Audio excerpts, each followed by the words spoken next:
샬롬이란 인사가 있습니다. 하나님의 평화가 당신에게 있기를 바랍니다 하는 그런 인사가 샬롬이라는 그런 인사입니다. 히브리 인사입니다. 여러분 한 분 한 분에게 하나님의 깊은 평화가 있기를 바랍니다.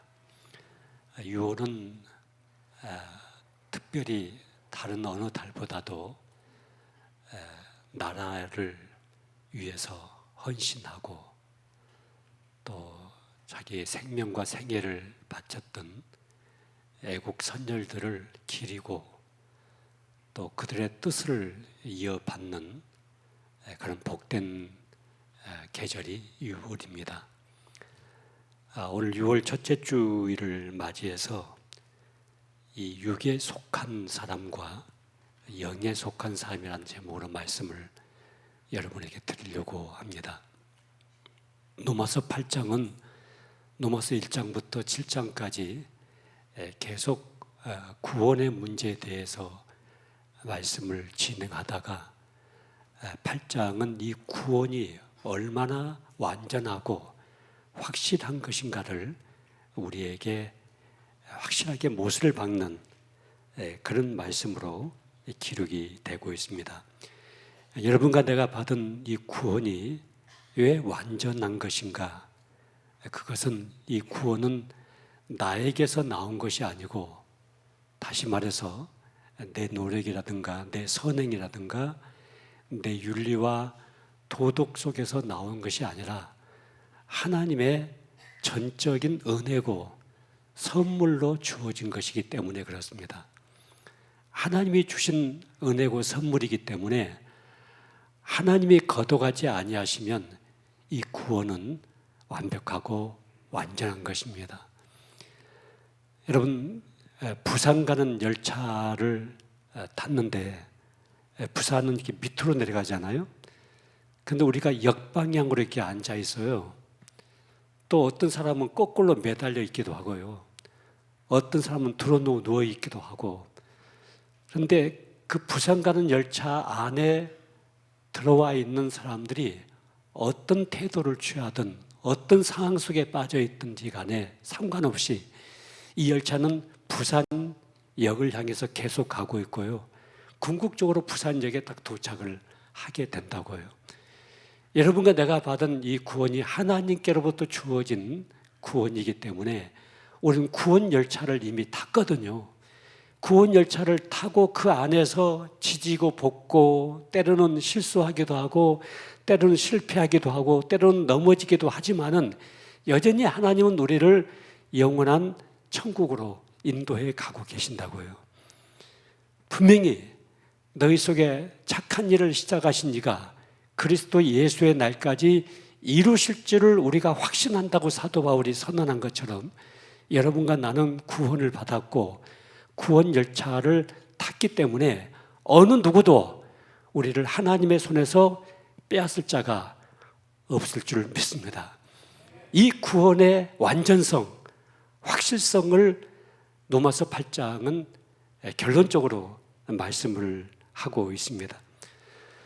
그래서 구원받은 사람들을 이제 성경에서 뭐라고 말하냐면 영에 속한 사람이다 이렇게 말하고 있고, 또 구원받지 못한 사람을 육에 속한 사람이다 이렇게 구분을 하고 있는데, 신학적으로 구분을 할 때 자연인, 육에 속한 사람, 또 성령에 속한 사람 이렇게 세 부분으로 나눠서 구분을 하기도 합니다. 자연인이라고 하는 것은 그냥 태어나서 예수를 믿지 않는 불신자들을 향해서 자연이라고 부르고, 육에 속한 사람은 예수를 믿는데도 불구하고 순간순간 육신에 져서 육신에 끌리고 육신의 생각에 젖어 있는 삶을 사는 사람을 육에 속한 사람, 그리고 성령의 사람이라고 하는 것은 온전하게 하나님의 영의 인도를 받는 사람들을 성령의 사람 이렇게 이제 구분을 하기도 합니다만은, 오늘 로마서 8장에서 말하고 있는 이 육에 속한 사람은 예수 그리스도의 밖에 있는 사람,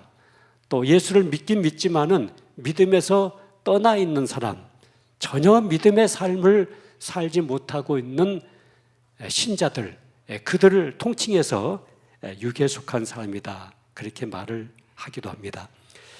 우리가 이렇게 오해를 할 수가 있습니다. 기도도 많이 하고 산기도도 다니고 신앙 경력도 오래 쌓은 사람은 영에 속한 사람이고, 날마다 집안일에 바쁘고 장사하고 직장 쫓아다니고 아이들 키우고 공부하고 이런 사람은 육에 속한 사람이 아닐까. 영에 속한 사람은 조금도 실수가 없고 또 죄도 짓지 않고 실패하지도 않는 사람이고, 이 세상에 살면서 혈기도 부리고 때로는 죄도 짓고 때로는 넘어지는 사람, 이런 사람은 육에 속한 사람이 아닐까. 깊은 산속에 들어가서 수도 생활을 하는 수도승이라든가, 또 1년 12달 교회 안에만 머물고 있는 우리 교역자들, 이분들은 영에 속한 사람이고 돈 벌러 뛰어다니고 또 이것저것 바쁘게 세상살이하고 시장에서 장사하고 이런 사람들은 육에 속한 사람이 아닐까. 이렇게 이원론적으로 우리가 생각을 가질 수가 있는데, 여러분 오늘 이 말씀을 통해서 분명하게 영에 속한 사람은 어떤 사람이고 육에 속한 사람은 어떤 사람인가, 그리고 영에 속한 사람은 어떤 삶을 살아가야 되는 것인가를 우리가 다시 한번 확인하는 시간이 되어졌으면 좋겠습니다. 첫째는 이 영에 속한 사람을 우리가 분별할 때 대조적으로 볼 때는 육신을 쫓아가는 자가 아니다, 이렇게 우리가 말할 수가 있습니다. 오늘 본문 5절을 보시면 육신을 쫓는 자는 육신의 일을, 영을 쫓는 자는 영의 일을 생각한다고 말하고 있습니다. 여기 쫓는다, 육신을 쫓고 영을 쫓는다는 말은 우리가 어느 것을 선택하거나 추종하는 것을 말하는 것이 아니라 어떤 지배 아래에 있는가, 어떤 체제 아래에 있는가를 말하고 있습니다.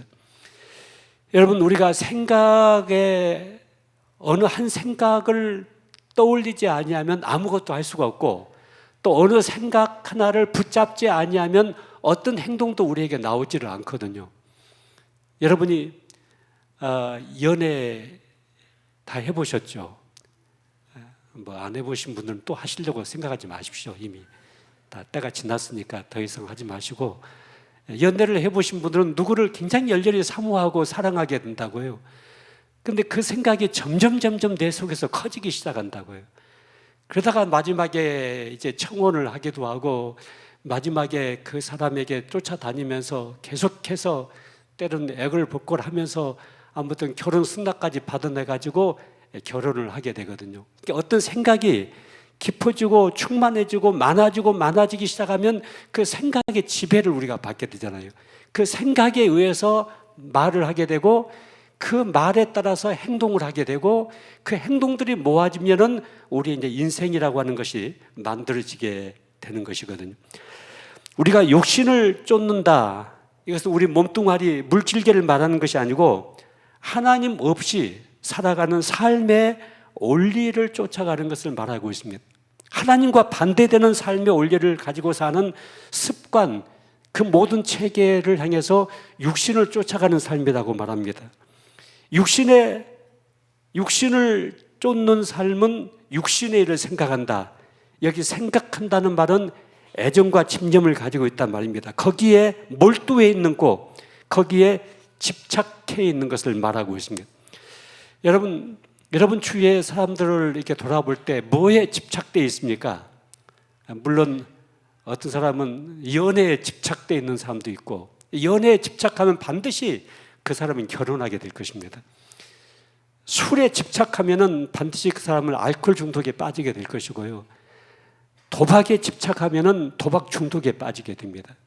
무엇인가 우리가 집착해 있는 부분들, 특별히 돈에 집착한 분들은 돈독에 올려가지고요, 나중에 돌아버리게 됩니다. 돈이 소중하고 필요한 것이고 절대적인 것이지만은 그 돈에 집착하게 되면 돈이 나를 이끌고 다니게 되거든요. 내가 돈을 관리하고 내가 돈을 지배해야 되는데 돈이 나를 지배하는 그런 삶이 바로 육신을 쫓아간다, 육신의 생각 속에 젖어 있다, 이렇게 말할 수가 있습니다. 빌립보서 3장 19절에 보시면 저희의 마침은 멸망이요 저희의 신은 배요 그 영광은 저희의 부끄러움에 있고 땅의 일을 생각하는 자라. 여기 땅의 일을 생각한다는 말과 육신을 쫓아간다는 말은 같은 의미를 가지고 있습니다. 여러분, 땅의 일이라고 하는 것은 하늘의 것과는 정반대되는 표현입니다. 땅에 있는 자연계와 물질계가 나쁘다는 것이 아니고 땅에 있는 물질적인 것에만 절대적인 가치를 두고 그것밖에 모르고 그것을 물욕으로 탐욕의 대상으로 살아가는 삶의 그 원리를 지금 말하고 있습니다. 저희의 신은 배라 이렇게 말합니다. 자기 배만 채우는, 다시 말해서 개인적인 욕구, 개인적인 탐욕, 이 개인적인 것들의 모든 것이 목표가 결정되어져 있습니다. 이웃이 보이지 않습니다. 다른 사람을 배려할 줄 모릅니다. 여러분, 우리가 살고 있는 이 사회는 이 자본주의와 공산주의라는 두 개의 큰 체계 속에서 우리가 살고 있습니다. 자본주의가 결코 좋은 것이 아닙니다. 그런데 자본주의보다 더 좋은 것이 없기 때문에 그냥 자본주의 속에 우리가 머물러 있는 것입니다. 공산주의는 이 자본주의보다 더 월등하게 못한 사상입니다. 그런데 이 자본주의 사회가 가지고 있는 큰 약점 하나가 뭐냐면 돈이 절대가 되어버린 것입니다. 돈이 신이 되어버린 것입니다. 그래서 돈의 지배를 받고 있는 것이 이 자본주의 세상입니다. 그들은 말하기를 결국은 돈이다. 돈이면 모든 것이 다 해결된다. 모든 것을 가질 수 있다. 그래서 돈. 여러분, 돈은 돈이 될 수도 있고 독이 될 수도 있는 것입니다. 이 돈을 돈으로 지배하고 관리하고 청지기직을 감당하게 될 때 그 돈은 우리에게 유용하게 되고 우리의 생명을 유용하게 만들고 우리의 인간관계를 유용하게 만들고 우리의 사회를 아름답게 만들어 갈 수가 있습니다. 그런데 이 돈이 독이 되어버리는 순간 나를 해침과 동시에 내 곁에 있는 많은 사람들도 이 독으로 말미암아 해를 받게 됩니다. 돈으로 자신을 치장하고 돈으로 인격을 팔아넘기고 어떤 사람은 돈으로 영혼까지 팔아넘깁니다. 가룟 유다는 돈 30에 자기의 영혼을 팔아넘깁니다. 돈으로 신앙마저 포장하려는 유혹 속에 많은 신자들이 빠지기도 합니다. 돈을 중심으로 돈의 절대 가치를 두고 살고 있는 이 삶은 원래 예수를 믿지 않는 불신자들이 쫓아가는 삶의 내용이었습니다.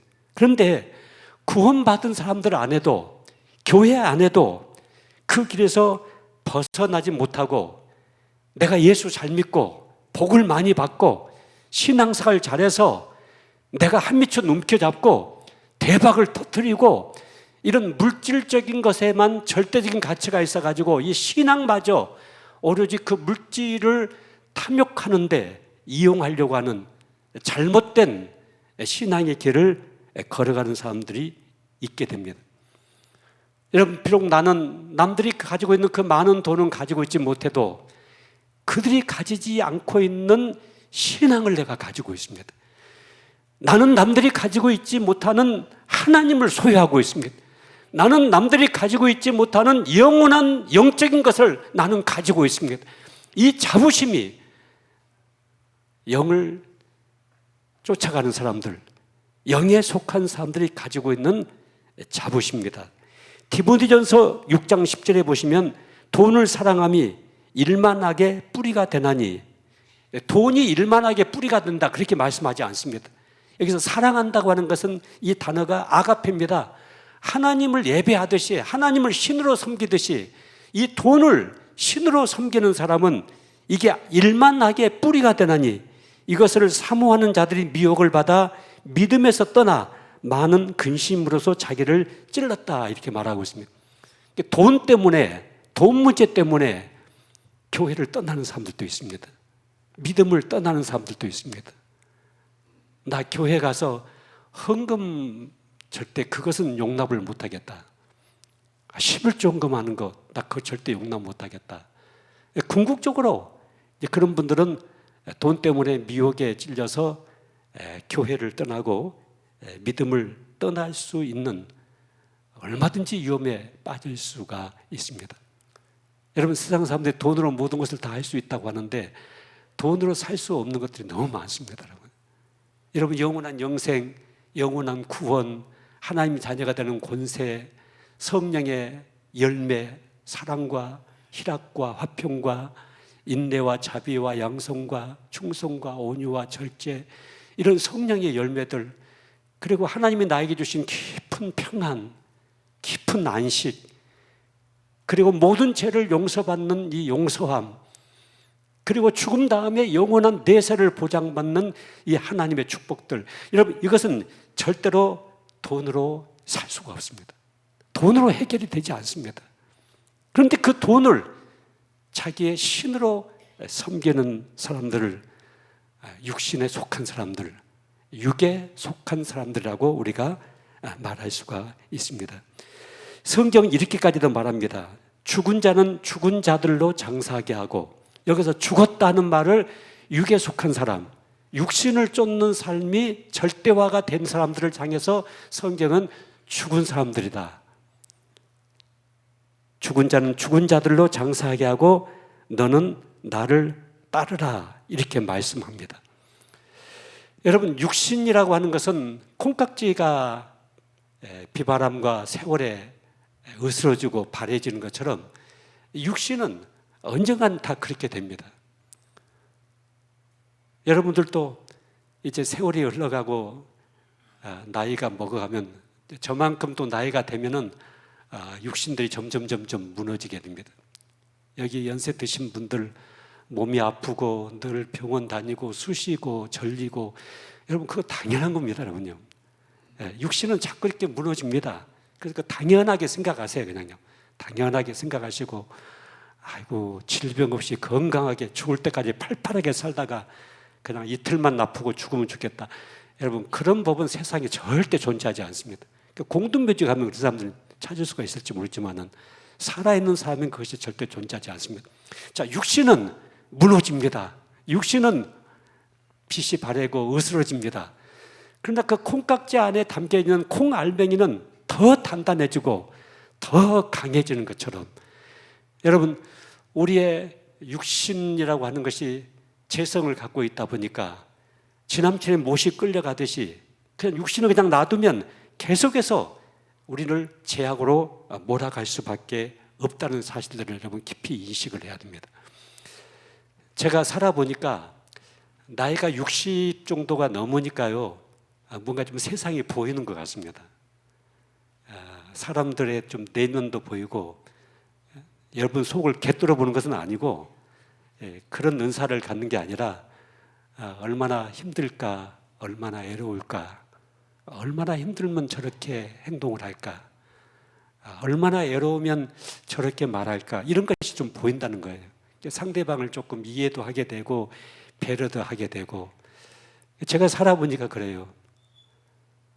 여러분, 그런데 성령의 영에 속하 있는 사람은 계속해서 성령께서 우리에게 역사하시고 생각나게 하시고 깨닫게 하시고 이해하게 하시고 배려하게 하시고, 이 성령께서 우리에게 영안을 열려주시기 때문에 우리가 깊은 사람의 내면들을 들여다볼 수가 있습니다. 이 영에 속해 있는 사람은 오늘 9절 말씀 보시면 영의 지배를 받는다, 그렇게 말씀합니다. 여러분, 9절 말씀 보세요. 만일 너희 속에 하나님의 영이 거하시면 너희가 육신에 있지 아니하고 영에 있나니, 누구든지 그리스도의 영이 없으면 그리스도의 사람이 아니라, 이렇게 말씀합니다. 자, 여러분들 구원을 받았기 때문에 하나님의 영이 여러분 안에 내주하고 계십니다. 여러분, 그걸 믿으시죠? 아멘 해보세요. 아멘. 자, 오늘 6절 말씀 보시면 육신의 생각은 사망이요 영의 생각은 생명과 평안이다, 이렇게 말씀합니다. 여러분, 두 가지 단어를 중요하게 생각해 보세요. 자, 우리가 영에 속해 있기 때문에 우리 안에 생명이 있다, 그 말씀합니다. 생명, 영원한 생명입니다. 영생입니다. 여러분, 일반적인 생명을 헬라어로 표시할 때 푸시케라는 단어를 씁니다. 그러나 이 영원한 생명, 구원받은 영원한 생명은 조예라는 단어를 씁니다.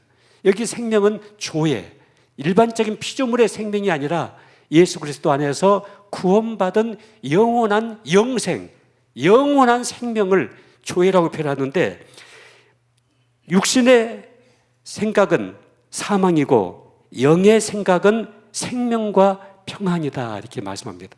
여러분이 구원의 확신을 가지고 있고, 또 여러분들이 살아가는 삶의 여정 속에서 내가 육을 쫓아가고 있는가, 영을 쫓아가고 있는가, 이것을 분별해내기 위해서 여러분 안에 깊은 내적인 평안이 있는가를 보셔야 됩니다. 여러분이 어떤 것을 결정할 때, 어떤 것을 주장할 때, 여러분 무엇과 싸울 때, 또 나의 의를 드러낼 때 여러분 안에 깊은 평안이 있는가를 점검해 보셔야 됩니다. 내가 깊은 평안 속에서 소리를 지르는 것은 어려운 것입니다. 내 안에 깊은 평안 속에서 어떤 것을 판단하고 결정한 것은 어려운 것입니다. 그래서 내가 결정했는데, 내가 선택했는데, 내가 그 길을 가고 있는데 내 안에 깊은 평안이 없습니다. 갈등이 있습니다. 분노가 있습니다. 그리고 대립이 있습니다. 여러분, 이 부분은 우리가 영을 쫓아가는 것이 아니고 지금 육의 생각을 쫓고 있는 것입니다. 이것을 순간적으로 우리가 자각을 해야 됩니다. 자, 영에 속한 사람은 하나님의 영을 선택한 사람들이 아니라 하나님께서 우리에게 하나님의 영을 부어주신 것입니다. 그래서 그 영이 우리 안에 있기 때문에 우리는 생명의 지배 아래, 하나님의 영의 지배 아래 있게 되는 것입니다. 여러분, 독수리 한 마리가 하늘을 홀 나르는 것은 생명의 법칙 아래 있기 때문에 그렇습니다. 생명의 지배 아래 있기 때문에 독수리가 하늘을 날 수가 있습니다. 그런데 그 생명의 지배가 순간적으로 딱 끝나버리면 독수리가 땅바닥에 떨어지고 썩어버리고 마는 것입니다. 여러분과 나의 몸이 흙으로 돌아가는 순간이 있을지라도 우리의 영혼, 우리의 속사람이 생명으로 충만되어 있기 때문에 우리는 영원한 영생의 나라로 옮겨지게 됩니다. 그렇기 때문에 이 영에 속한 사람은 생명을 가지고 있고 육신에 속한 사람은 영원한 사망이고 멸망이라는 사실을 우리에게 말씀하고 있습니다. 여러분들 생각 속에 이런 생각이 자꾸 드시는가를 한번 이 시간 점검해 보세요. 자꾸 예수님의 생각이 나고요. 어떻게 하면 하나님을 좀 기쁘시게 해드릴 수 있을까? 어떻게 하면 교회를 위해서 내가 조금 시간을 좀 낼 수 있을까? 헌신할까? 어떻게 하면 하나님의 사랑을 내 이웃에게 좀 흘러내 보낼 수가 있을까? 자, 이런 생각이 자꾸 여러분 안에 일어나고 있는 것은 지금 성령께서 여러분을 지배하고 있는 결과입니다. 성령의 사람입니다. 영에 속한 사람입니다. 그런데 무슨 사고를 당했다거나 무슨 어려운 일을 당했을 때 더럽게 재수가 없어가지고 내가 오늘 또 이런 일을 당했구나, 꿈자리가 사납더니만 조상 머저리가 잘못돼가지고 내가 팔자가 기구해서 이런 어려운 일을 당하고 있구나. 여러분, 이렇게 생각이 드는 사람은 육에 속한 사람입니다. 절대로 하나님의 영이 그 안에 거하지가 않습니다. 여러분, 하나님의 영이 그 안에 거하지 않는 사람들이 주일날 교회 오지 못하는 것 때문에 양심의 가책을 느끼고, 내가 누구를 사랑하고 누구를 배려하지 못하는 것 때문에 양심의 가책을 느껴서 밤잠을 자지 못하고, 하나님의 영에 속해 있지 않는 사람들이 내가 하나님 앞에 헌신하지 못하고 내가 복음을 전하지 못하기 때문에 가슴을 치고 있고, 절대 그런 일이 일어날 수가 없습니다. 절대로 일어날 수가 없습니다. 여러분, 오늘 이 자리에 여러분 앉아 계신 여러분 한 분 한 분들이 영에 속해 있지 않으면 절대 교회에 올 수가 없습니다. 여러분 모두가 다 영에 속한 사람들입니다. 문제는 영에 속한 사람처럼 세상에서 살지 못하는 갈등 때문에 아파하고 그 죄책감 속에서 하나님 앞에 죄송하고, 그렇지만은 다시 또 주일이 되면 교회에 와서 예배를 드리고 더 하나님께로 가까이 가고자 하는 이 내 속에서 이 영적인 소욕이 계속 일어나고 있다고 하는 것은 여러분 한 분 한 분이 영에 속해 있기 때문에, 또 영의 인도를 받기 때문에 이런 결과를 만들어 내게 되는 것입니다. 가장 대표적인 영에 속한 사람의 삶의 증거는요, 범사에 감사하라, 이는 그리스도 예수 안에서 너희를 향하신 하나님의 뜻이다, 이렇게 말씀합니다. 쉬지 말고 기도하라, 항상 기뻐하라, 범사에 감사하라. 이 세 가지. 여러분들이 어떤 일을 당할 때 계속해서 하나님께 매달려고 기도하고 있는가? 그리고 어떤 상황 속에 있을 때도 하나님께 여전히 감사하고 있는가? 믿음의 방언을 하고 있는가? 자, 이런 모습들을 여러분이 보시면은, 아, 내가 지금 영의 인도를 받고 있구나. 영에 속한 사람이구나.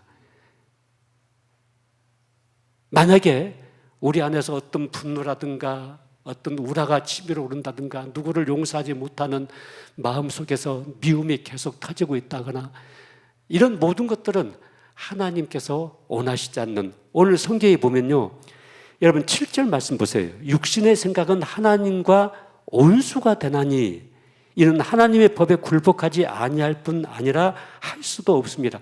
여러분 여기 온수란 단어를 생각해 보세요. 하나님과 온수되는 것이 육신의 생각을 품고 살고 있을 때 이것은 하나님과 온수가 된다 이렇게 말씀합니다. 여러분 무서운 단어입니다. 여러분요.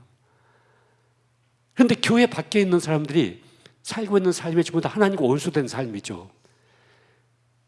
여러분 만약에 우리 아버지와 온수된 사람이 있다고 한다면은, 저희 아버님이 84세에 세상을 떠나셨습니다만은 제가 저희 아버님 생애를 평생 이렇게 지켜볼 때 누구하고 그렇게 온수된 삶을 살지는 않으셨습니다.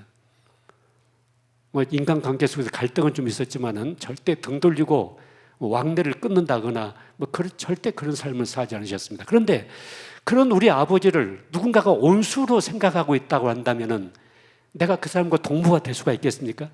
우리 아버지와 온수가 돼 있는데 내가 그 사람과 인생을 동행할 수가 있겠습니까? 그 사람을 내가 기도의 대상으로 또 사랑의 대상으로 기도는 해줄 수가 있지만은 그 사람과 인생을 같이 살아갈 수는 없는 거거든요.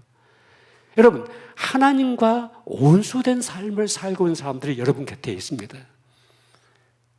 그런데 그들과 동무를 하고 그들과 인생을 동행을 하고 교회 안에 있는 사람들, 우리 성도들과의 관계는 굉장히 먼데 여전히 세상 속에 있는 사람들과는 가까이 시간을 보내고 있다고 한다면 여러분 그분이 내가 영에 속해 있는 사람인가 육에 속해 있는 사람인가를 다시 한번 분별해 내셔야 됩니다. 우리는 하나님 안에 있는 사람들, 영에 속한 사람들과 사귐을 가져야 됩니다. 좀 부족하지만은 내 기대에 좀 못 미치지만은 그래도 여전히 교회 안에 있는 우리 성도들을 만나서 같이 식사를 하고 같이 사귐을 갖고 같이 교제를 하고 나에게 넉넉한 것이 있으면 좀 나누어주기도 하고 여전히 우리는 믿음 안에 있는 영에 속한 사람들과의 시간을 더 많이 가지고 있어야 됩니다. 여러분 이것이 세월을 아끼는 것입니다. 이것이 세월을 선용하는 것입니다. 하나님과 온수된 삶은 나도 살 수 있지만은 내 주위에 있는 하나님과 온수된 생각을 하고 있고 온수된 삶을 살고 있고 온수된 지배 속에 있는 사람들과의 관계를 여러분이 조심하셔야 됩니다. 자, 한 가지 오늘 12절 말씀 보시면요, 이 영에 속해 있는 사람들은 어떤 의식을 갖고 있어야 되냐면 그러므로 형제들아 우리가 빚진 자로 돼 육신에게 져서 육신대로 살 것이 아니다 이렇게 말씀합니다. 다시 말해서 거룩한 채무자의 의식 속에서 살아야 된다 이렇게 말합니다. 여러분 성경에 우리가 무슨 빚을 졌다고 말하고 있습니까? 사도 바울이 로마서 1장 14절에 헬라인이나 야만인이나 지혜 있는 자나 어리석은 자에게 다 내가 빚진 자다. 사랑의 빚, 복음의 빚을 졌다고 말씀하고 있습니다. 여러분 예수님을 통해서 우리가 큰 은혜를 받았고 구원을 받았기 때문에 예수님에게도 우리가 빚을 졌죠. 사랑의 빚을 졌죠. 복음의 빚을 졌죠. 그런데 역사 속에서 이 복음이 나에게까지 흘러오기까지 여러분 이 지구상의 이 청주 주님의 교회라고 하는 교회가 세워지기까지 얼마나 많은 자들의 순교의 피가 흘렀고 얼마나 많은 자들의 헌신의 땀이 흘렀고 얼마나 많은 자들이 자신의 내 자취를 내던진 헌신이 있었는가를 생각해 보셔야 됩니다.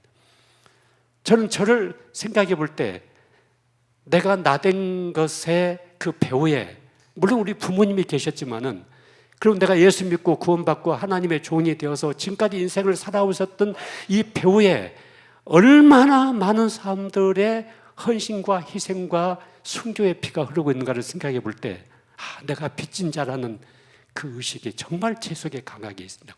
내가 빚진 자다. 어떻게 이 빚을 좀 갚을 수 있을까? 여러분, 누군가에게 단돈 1,000원 하나 빌린 것도 마지막까지 갚아야 됩니다. 예수 믿는 사람들이 절대 나무 든 떼어먹으면 안 됩니다. 이것은 완전 육에 속한 사람들의 행위입니다. 예수 믿는 사람들이 절대 누군가에게 물질의 피해를 줘서는 안 됩니다, 여러분요. 돈이 없는데 빚내 가지고 여행 가고요. 빚내 가지고 자동차 사고요. 빚내 가지고 옷 사 입고 다니고요. 여러분, 이것은 예수 믿는 사람의 삶이 아닙니다. 하나님이 우리에게 죽을 먹을 수 있도록 해주시면 우리 죽 먹고 사는 겁니다, 여러분요. 우리에게 밥 먹고 살 수 있도록 해주시면 밥 먹고 사는 것입니다. 여러분, 옷 한 벌 입고 살 수 있는 기회를 주시면 옷 한 벌 입고 10년, 20년 사는 것입니다, 여러분요. 물론 융자를 받아서 아파트를 분양을 받다거나 이것은 빚지는 거 아닙니다, 여러분요. 그 아파트가 그 돈을 다 가지고 있는 겁니다. 절대 빚지는 거 아닙니다, 그것은. 그래서 우리가 금융권을 선하게 그것은 활용해서 우리의 주거를 안정적으로 만들고 나중에 그 은행에서 융자 받은 거 못 갚으면 집 팔아서 갚아주면 되잖아요, 그건요. 그것은 빚을 지는 것은 아니에요.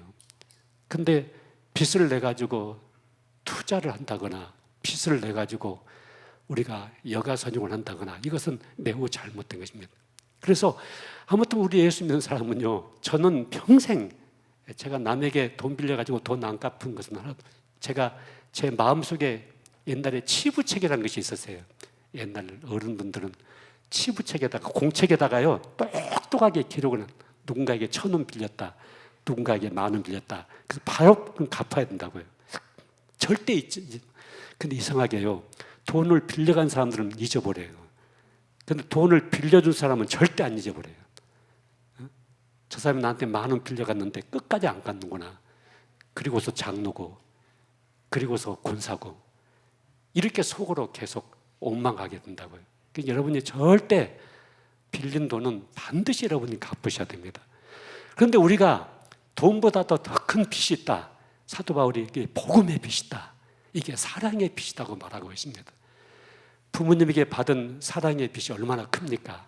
그래서 우리가 평생 부모님을 섬겨도 다 못 섬기기 때문에 나중에 돌아가신 다음에도 우리가 돌아가신 기일을 잡아가지고 우리가 추도 예배를 드리고 부모님의 사랑과 부모님의 은혜를 계속 기리는 마음을 갖고 있잖아요. 여러분, 하나님의 사랑, 이 복음의 빛, 이 채무의식, 이것이 사도 바울을 하여금 평생 동안 복음 안에서 살아갈 수 있도록, 또 사도 바울을 역동적으로 그 삶을 움직이게 했던 중요한 에너지원이 되었던 것을 보게 됩니다. 영에 속한 사람들, 이들은 하나님과 화목합니다. 그리고 누군가를 하나님과 화목케 하는 직책을 가지게 됩니다. 여러분, 육신을 속한 사람은요 자꾸 편을 가리게 됩니다. 그래서 자꾸 적을 만들게 됩니다. 누군가를 자꾸 배척하게 만듭니다. 그러나 영에 속한 사람은 하나가 되게 합니다. 화목하게 만듭니다. 누군가를 배려해 줍니다. 약한 자를 조금은 손을 붙잡아 주고 격려해 주고 또 좀 기다려 주고, 영에 속한 사람들은 늘 이런 거룩함으로 부르심을 입게 된 것입니다. 여러분, 피아노를 연주하는 것과 피아노를 부수는 것을 생각해 보십시오. 똑같이 피아노를 다루고 있는데 연주하는 사람은 절제가 있습니다. 그리고 자기를 조율을 하게 됩니다. 그리고 자기의 감정을 그대로 투사시키는 것이 아니라 자기의 감정과 싸우는 성실한 싸움이 있습니다. 그러나 피아노를 부수는 것은 마음껏 부숴버립니다. 그냥 두드러 부셔버리면 끝나는 것입니다. 여러분, 아름다움이라고 하는 것은, 선한 것이라고 하는 것은, 거룩함이라고 하는 것은 절제가 있는 것입니다. 그리고 질서를 갖는 것입니다. 여러분 안에 이런 질서, 이런 절제의 능력들이 바로 영에 속한 사람들에게 만들어내는 하나님의 열매이기 때문에 우리 안에서 이것을 계속해서 만들어내야 될 것입니다. 오늘 13절에 보면은 이 빛을 갚는 삶을 사도 바울은 몸의 행실을 죽이는 것이다, 그렇게 표현을 했습니다. 사실 우리 이 몸에서 일어나는 모든 욕망들, 욕구들은 우리가 재성을 갖고 태어났고 또 재성 속에 있다 보니까 지남철에 못이 끌려가듯이 사람은 가만히 놔두면요 절대 선해지지 않습니다. 그냥 놔두면 절대 거룩해지지 않습니다. 자기 자신을 쳐서 복종시켜야 됩니다. 이것을 사도 바울은 내가 날마다 죽는다 그렇게 고백을 했습니다. 나 죽었다 이렇게 선언한다는 것입니다. 여러분, 죽은 사람이 무슨 화를 냅니까? 죽었는데 무슨 신경제를 부립니까? 나 죽었다, 죽었는데 무슨 광기를 부립니까? 죽었다. 이것을 순간순간 자기 자신에게 선언하는 것입니다. 이게 바로 성령에 속한 사람이고 성령의 지배 아래 있는 사람입니다. 사랑하는 성도 여러분 한 분 한 분은 지금 영에 속한 사람입니다. 그리고 영을 쫓는 사람들입니다. 그런데 내 주위에 또 순간순간 이 영을 따르지 못하고 영을 쫓지 못하도록 우리를 방해하는 악한 영의 역사가 있고 악한 세상의 유혹이 있고 또 제약의 유혹이 우리에게 다가오게 됩니다. 그래서 성경은 선한 싸움을 싸우라 이렇게 말씀합니다. 여러분, 싸움은 싸우는 것입니다. 선한 싸움을 싸우는 것입니다. 우리가 더 거룩해지고 더 영에 속한 사람으로서의 삶을 우리가 잘 보존하고 또 영적인 것을 더 추구하고 또 영적인 열매를 더 신령하게 맺어가기 위해서 우리는 순간순간 우리의 몸의 소욕과 싸워야 됩니다. 죄악과 싸워야 됩니다. 여러분, 우리 인생이 그렇게 길지가 않는 것 같습니다. 저는 사실 요즘 숨가쁘게 살고 있습니다. 그냥 평범하게 사는 것이 아니라 숨가쁘게 살고 있습니다. 왜 그러냐면은 언제 내 인생이 마지막에 다가올지를 모른다는 이런 마음이 제 마음속에 계속 자리를 잡고 있습니다. 해가 서산에 기우는 것 같고 낙엽이 떨어지는 가을이 온 것만 같습니다. 그래서 주님이 언제까지 나를 이 땅에 머무게 할지 모른다는 생각 속에 있다 보니까 더 사랑을 베풀 수 있는 사람에게는 더 사랑을 줘야 되겠고 더 친절을 베풀 수 있는 사람에게는 친절하게 하는 것이 아니라 더 친절하게 해야 되겠고 좋은 것은 그냥 좋은 것이 아니라 더 좋게 해야 되겠고 이러다 보니까 제가 더 숨가빠질 수밖에 없습니다. 여러분, 여러분이 주위에 있는 가족들 또 주위에 있는 우리 성도들 주위에 있는 믿음의 지체들을 대할 때 여러분이 그냥 좋게만 대하지 마시기 바랍니다. 더 좋게 대하시기 바랍니다. 친절하게 하지 마시고 더 친절하게 하시고 더 사랑하지 마시고 더 사랑하게 해주시고 온유하게 하지 마시고 더 온유하게 하시고 더 우리의 삶을 더 한층 앞으로 나아가야 되겠습니다. 이게 선한 싸움입니다. 이게 몸의 행실을 죽이고 영을 쫓는 것입니다. 주님이 나를 부르실 날이 점점 가까워지고 있습니다. 여러분이 꼭 확인하셔야 될 것이 있습니다. 나는 영에 속한 사람이다. 고로 나는 영을 쫓아가야 된다. 그럴 때 영적인 열매가 우리 안에 맺히게 되고 그 영적인 열매가 생명으로 많은 사람들에게 흘러가게 될 것이고 그 영적인 열매가 깊은 내적인 평안을 여러분에게 가져다 줄 것입니다. 여러분, 예수 믿고 교회 나오고 신앙생활하는 사람들이 내면에 깊은 안정감과 평안이 있어야 됩니다. 비바람과 눈보라가 인생 속에 몰려와도 내 주위에 여러 가지 환경과 상황이 힘들고 어려움이 나에게 다가온다 하더라도 내적인 깊은 평안과 안정감이 여러분 안에 임하시기를 바랍니다. 어저께 제가 우리 김현규 장로님과 전화 통화를 했습니다. 그동안은 통화를 할 수가 없었습니다. 그래서 권사님과만 통화하고 문자를 주고받았습니다마는 어제는 김규 장로님과 통화를 했습니다. 제가 김 장로님에게 장로님 지금 하프타임입니다. 인생의 전반전과 후반전이 나누어지는데 지금 하프타임, 이제 다시 인생의 후반전을 향해서 나가기 위해서 준비하는 시간입니다. 장로님께서 목사님 저도 그렇게 생각합니다. 그렇게 여기겠습니다. 그래서 여기서 잘 새롭게 준비해서 이제 인생의 남은 후반전을 정말 멋지고 아름답고 위대하게 우리 장로님 살아내실 것만 같습니다. 그런 확신을 제가 갖고 기도했습니다. 여러분 한 분 한 분의 생애가 더 아름다워져야 됩니다. 더 풍성해져야 됩니다. 더 하나님께 기쁨과 영광을 드리는 삶이 되셔야 됩니다. 이게 바로 영에 속한 사람들의 삶입니다. 더 드리지 못하고 더 헌신하지 못하고 더 섬기지 못해서 아쉽고 안타까워하고 어떻게 하면 하나님을 더 기쁘게 해드릴 수가 있을까? 어떻게 하면 우리 주님을 더 위해서 살 수가 있을까? 이런 생각이 여러분 안에 충만하게 이루어지시기를 바랍니다. 이게 진짜 인생을 사는 것입니다. 그리고 마지막 여러분 인생의 승리의 계가를 부를 수가 있을 것입니다. 함께 그렇게 살아가십시다. 영에 속한 사람, 영을 쫓는 사람, 영의 지배를 받는 사람, 그리고 영적인 열매를 풍성하게 맺는 사람, 생명과 평안으로 충만해진 사람, 이 삶을 우리가 함께 살아내십시다. 기도하겠습니다.